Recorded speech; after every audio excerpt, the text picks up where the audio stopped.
Tell me, have you seen any perceptible change in India apart from the traffic when you came last? Apart from the traffic. Apart from traffic. You know, it's interesting. So I guess the first time I came to India was about 11 years ago. I don't know that I have seen perceptible changes of any great magnitude. What I would actually say is that I notice there are certain things that seem to me to be the same, and I love those things. One of the things I notice every time I come here is that there is so much energy here, and dynamism, and color. The word I would use for it is the whole place seems so full of life. And everywhere you go, every single thing you do, and the diversity of India. When I come here, I've never seen a more diverse place. Everywhere I travel in the world, nowhere more diverse than India. So the energy, self-improvement. Every time I come here, I find that the people that I talk to are focused on and interested in being better tomorrow than they are today.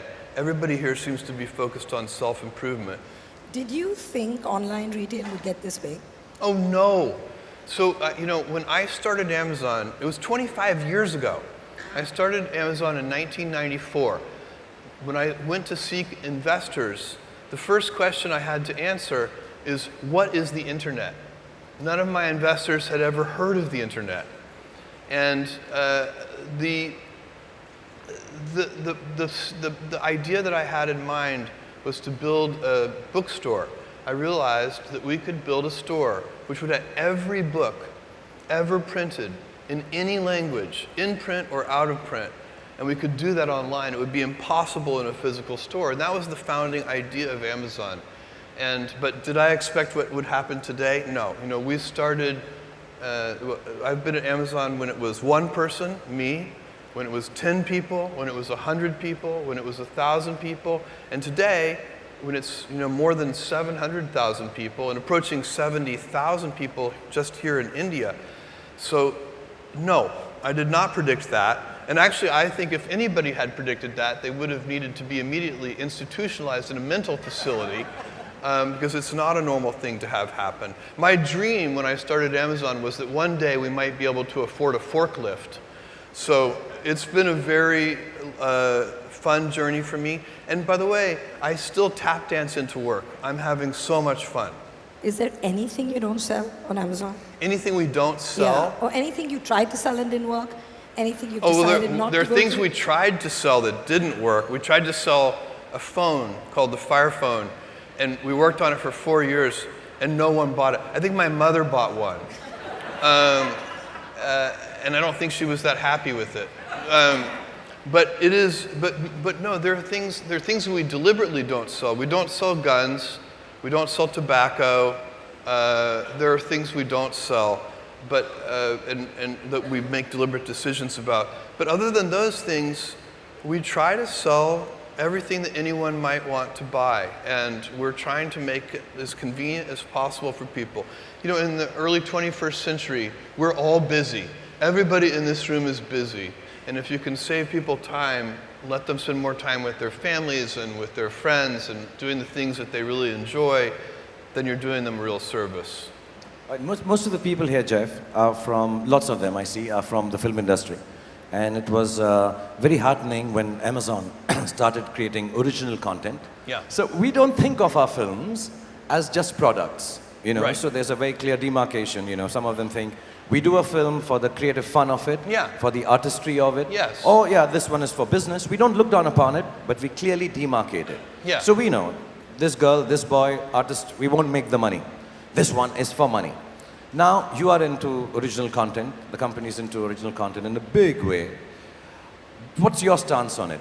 Are you still that person who says, no, I'm going to do this for the creativity, the artistry, forget the business? No, I'm doing this only for the business. Or is it a mix of both and you say, just put on lots of stuff, let someone come on the store and find whatever they want? I'm easy with that. I think this is a great question. It's actually something we debate. And I think if you look at the very best things in the world, they do both. And I think this is a golden age of television. So when you look at, you know, TV series today, the really good TV series are, in terms of quality, they're as good as the very best movies have ever been. And now, You're getting the best storytellers to come do television. You're getting the best actors to now come do television. One of the great storytellers is right here. Thank you for the help. Thank you. And this is a big deal when you can get the very best people, because this is one of those businesses where the viewer is always looking for something a little fresh. And so you can never find a formula, because as soon as you find a formula, it's not fresh anymore. They're always looking for something a little new. So it really takes human ingenuity. It takes people. The storytellers have to be in touch with the zeitgeist. And what I want Amazon Studios to be all over the world, I want us to be known as the most talent-friendly studio in the world. And the reason you need to do that, thank you, is because at the end of the day, it is the talent that makes those stories. Storytelling is the oldest thing that humans do. We've been doing it for thousands and thousands of years, long before there was written language, before there was any medium to convey it. People sat around and they told each other stories. And it's how we teach each other things. And we learn from stories. We learn from fiction. We learn from fiction because we get to live an alternate life. In that moment, you watch this and you're learning it. So it can be fun, it can be action, it can be funny, it can be comedy, but the very best things take those elements and teach a little something. There's something in there that you walk away with and you're inspired by it. And it doesn't matter if it's drama, comedy, anything, you're going to walk away with something.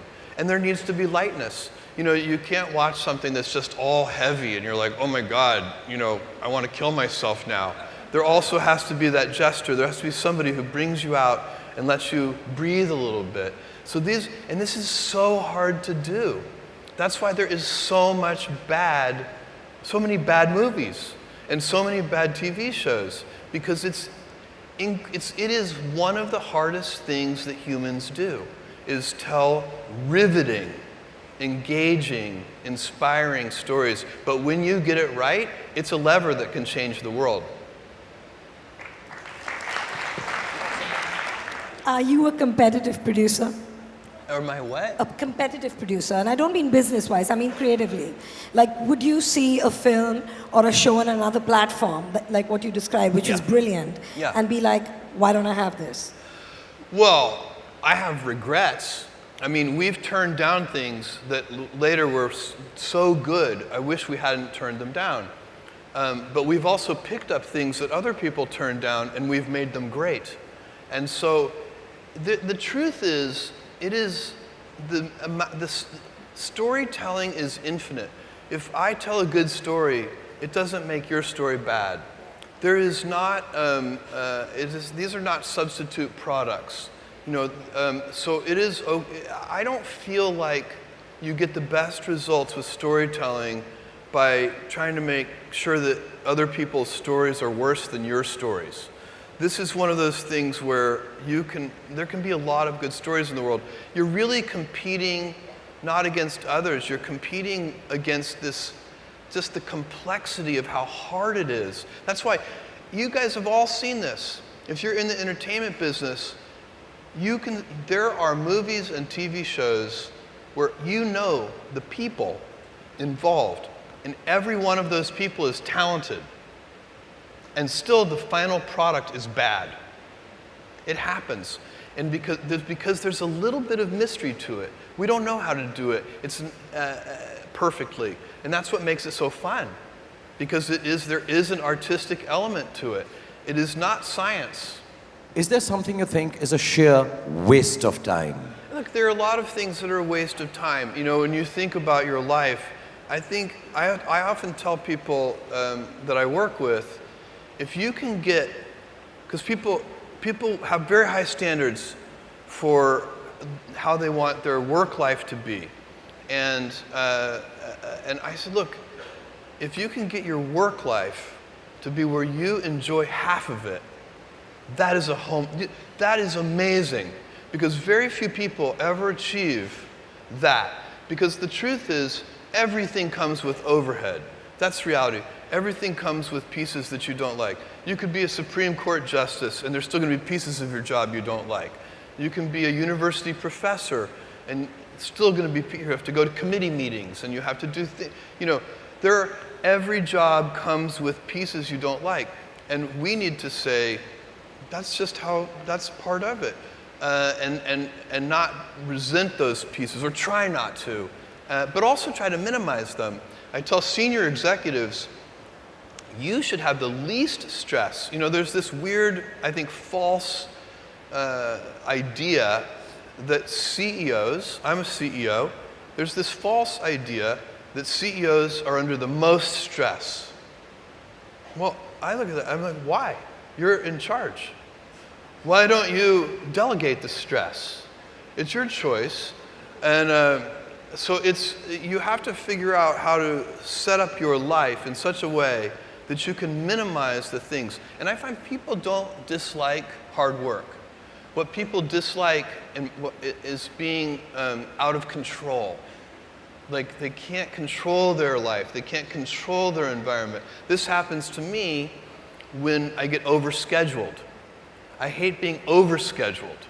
I want some time to be able to think and free myself. We all have the same amount of time in the world. Nobody has more time than anybody else. And when you become a very successful person, one of the things, you start to get overscheduled. You have this event. You had to agree to do this. And maybe last night you were like, why did I agree to do this? I have to go on stage tomorrow. I wish I were really with my family. And, you know, or I hope maybe not this case. Let's say that you like this one. But in general, that kind of thing happens. And so you have to guard your time and try to stay a little bit flexible. So that's, for me, it's not a waste of time, but I like to have some freedom of movement rather than having every minute of every day scheduled. What is your one hot tip for somebody on the onset of their career? So a young person starting their career, I think there are probably a lot of things. Some of them are very well known and people have heard them many times. They're still true. One of those is you should always focus on, a young person should find something that they're passionate about to do. And that's not going to surprise anyone. It's a clear thing to do. It's very hard. If you don't love your work, you're never going to be great at it. I think the other thing I would suggest to any young person, even before they start their career, is to really think about their choices.